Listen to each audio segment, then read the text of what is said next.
I always thought my father's house would be my sanctuary, the one place in the world that truly belonged to me. Before he died, he made me swear that I would protect it, that I would guard what he built with his own hands.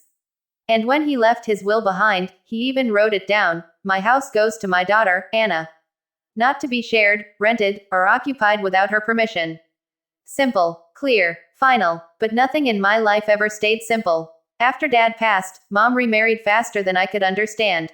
She met Mark, a man who smelled like cheap cologne and arrogance, at some support group she attended for a few weeks, and suddenly he was calling himself my stepfather. Mom insisted he was kind, supportive, a blessing from God. I thought he was a parasite, but I kept quiet. She was lonely, I told myself. Maybe she needed someone. Then she showed up at my door one afternoon with suitcases, Mark behind her, and their baby in her arms. Sweetheart, we need a place to stay for a while, she said, smiling like this was normal, like it wasn't a direct violation of the will she pretended she'd never read. I stared at them, stunned, angry, but guilt and grief made me step aside. I didn't want to fight, not yet. They moved in that same day. Things fell apart fast. They took the master bedroom, my father's room, the one I hadn't touched since he passed. They scattered baby toys around the living room. Mark parked his truck in Dad's spot in the driveway. Mom began acting like the house was hers, rearranging furniture, buying curtains, trying to replace the smell of Dad's old books with lavender air freshener.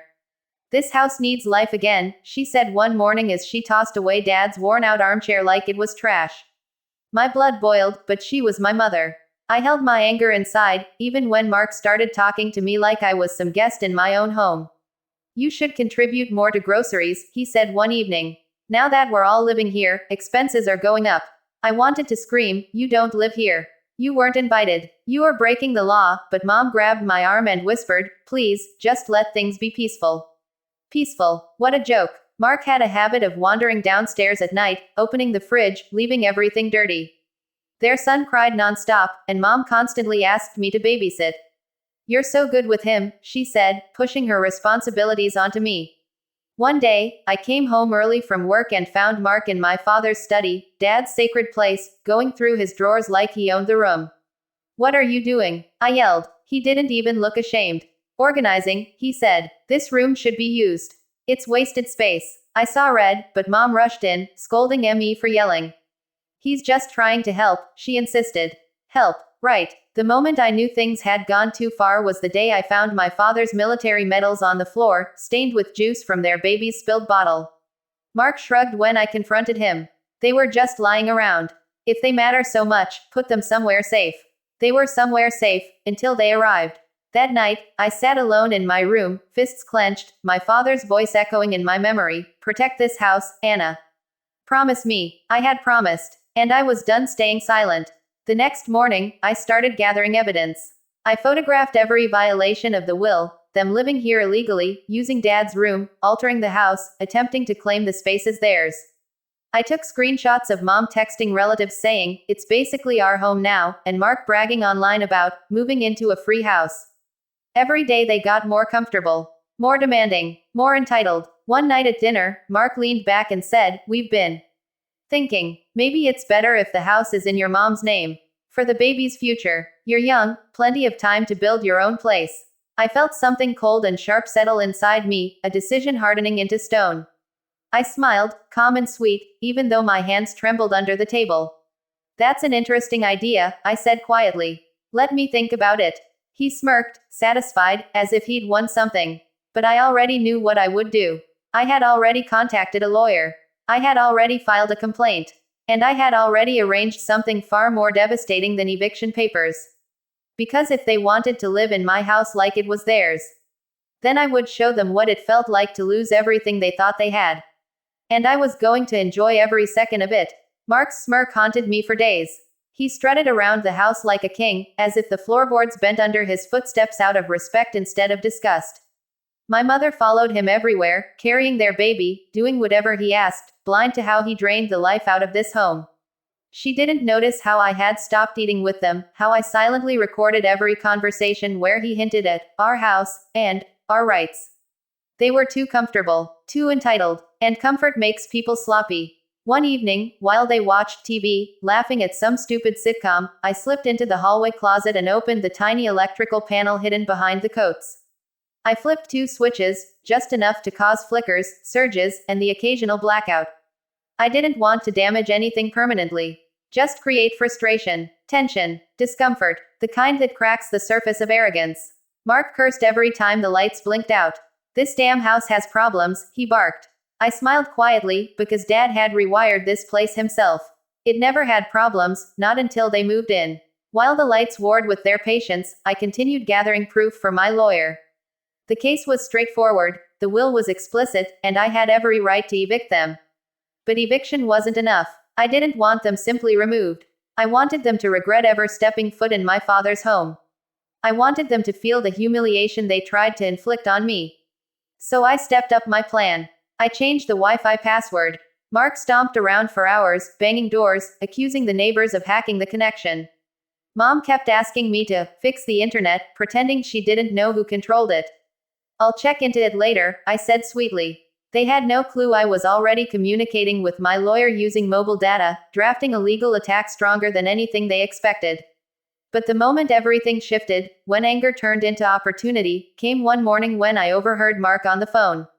He was standing in Dad's study, the door half open, speaking loudly. "I think we can push her. She's emotional. If she gets overwhelmed, she'll hand the place over just to keep peace with her mother. She's weak. Weak." The word punched me in the chest, but instead of shattering me, it ignited something fierce.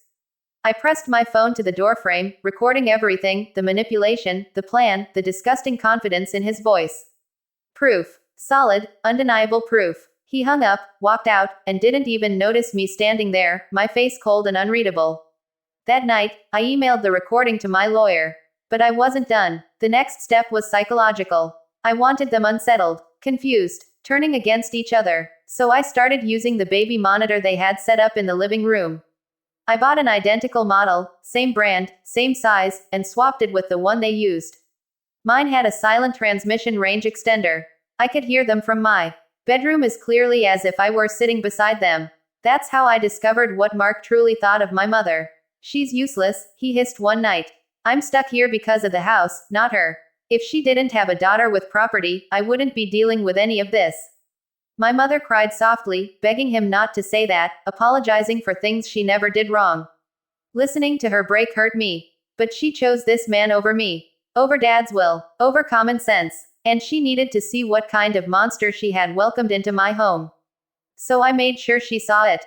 I printed screenshots from Mark's phone backup, posts where he mocked her online, messages where he flirted with other women, conversations where he bragged about getting a free house from a stupid widow.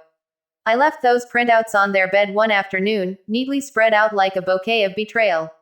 Their argument shook the walls that evening. "How did this get here?" Mom screamed. "Are you accusing me? Someone hacked me." Mark yelled back. "You said I'm only good for this house." She cried. "You twist everything. This house isn't even yours." I listened from my room, heart pounding with a mix of satisfaction and bitterness.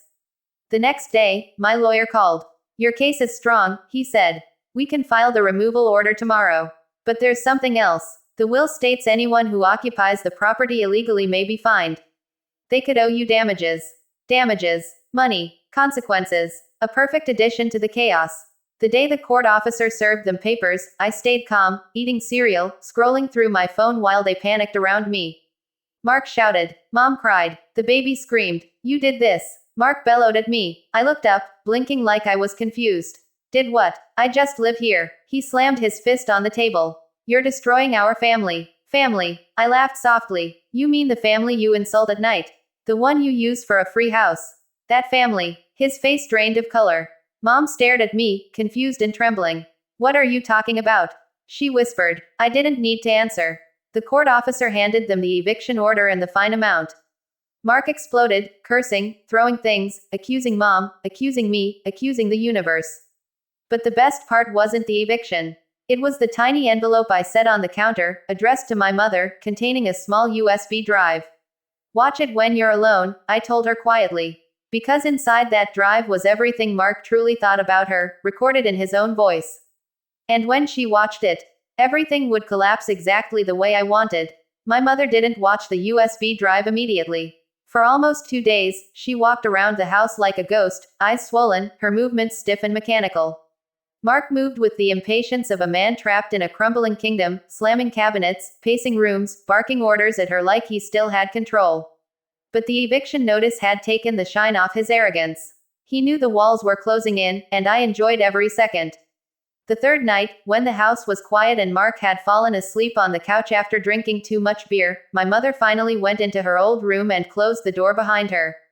I heard the soft click of the lock. Then the faint sound of the USB drive sliding into her laptop. I didn't listen this time. I didn't press my ear to the wall. I didn't watch from the hallway. I didn't want to see the pain on her face when she heard the truth. This part wasn't revenge. This part was justice, for her and for me. An hour passed. Then another. Suddenly, I heard something crash, the unmistakable shatter of glass. Then a strangled cry, deep and wounded, the kind that breaks something inside a person forever. A moment later, her footsteps came racing down the hall, fast, desperate. My heart pounded. She burst into the living room. Mark jerked awake, confused. Before he could say a word, she slapped him so hard the sound echoed. "How could you?" she screamed. "How could you say those things about me? About my daughter? About this house?" Mark froze. He didn't know we had recordings. He didn't know I had been listening to their nights like a silent ghost. He didn't know his own mouth had destroyed him. "What are you talking about?" he demanded, his voice sharp and defensive. "You used me," she cried. "You used us. You said you only married me to get this house, that Anna would give up if she felt pressured. You said I was stupid and useless, your words, Mark. Your words." Mark shot me a murderous glare, but I didn't flinch. He turned back to my mother. "That's taken out of context," he snapped. "She's manipulating you. She's trying to turn you against me." "She didn't say those words," my mother shouted. "You did." I had never seen her this angry. Not even once in my entire life. Mark's face twisted. "You think you can survive without me? You can't. You need me." "No," she said, her voice suddenly quiet but trembling with power. "I need my dignity. I need my daughter. And I need to fix what I've allowed." She grabbed the eviction notice from the table and shoved it into Mark's chest. "We leave tomorrow morning." Mark laughed bitterly. "I'm not going anywhere. This house is mine too." "No," I finally spoke, stepping forward. "It never was." He took a step toward me, fury flashing across his face, but I didn't back up. I held his gaze with a calmness that made him stop mid-step. "You think I didn't prepare for your temper?" I said softly. "There are cameras in the hallway and living room now. If you touch me, one wrong move ends with you in jail." He froze. His jaw tightened, but he took a step back. Mom looked at me, shocked, and maybe a little ashamed. But this time, she didn't defend him. She didn't minimize. She didn't ignore the truth. She stood beside me. That night, Mark slept downstairs, tossing and turning, muttering curses under his breath. Mom locked herself in my room, crying softly while the baby slept in her arms. For the first time in months, the house felt like mine again, but not because they were leaving. Because my mother had finally woken up. Morning came heavy and tense. They packed in silence. Mark stuffed clothes into bags, slamming drawers, muttering threats under his breath about lawyers and rights and revenge. But he had none. The will was clear. The evidence was overwhelming. And the fine he owed, money he didn't have, hung over his head like a noose. When they loaded the last suitcase into the car, he turned to my mother. "You'll regret this," he said. "No," she whispered. "I regret choosing you over my daughter." Then he looked at me, hatred blazing in his eyes. "This isn't over." I smiled softly, the same smile I used the day he first walked into my home with that smug arrogance. "It is," I said. "And you lost." He drove away so fast the tires screeched. My mother stood there long after the car disappeared, holding her baby tightly, her shoulders shaking. We went inside without speaking. The house was messy. Boxes everywhere. Furniture shifted. Toys scattered across the floor. But the air felt lighter, like something toxic had finally left. She sat on the couch, staring at the floor. "I'm sorry," she whispered. "I thought I was doing what was best. I didn't see what he really was. I didn't protect you. I didn't respect your father's will."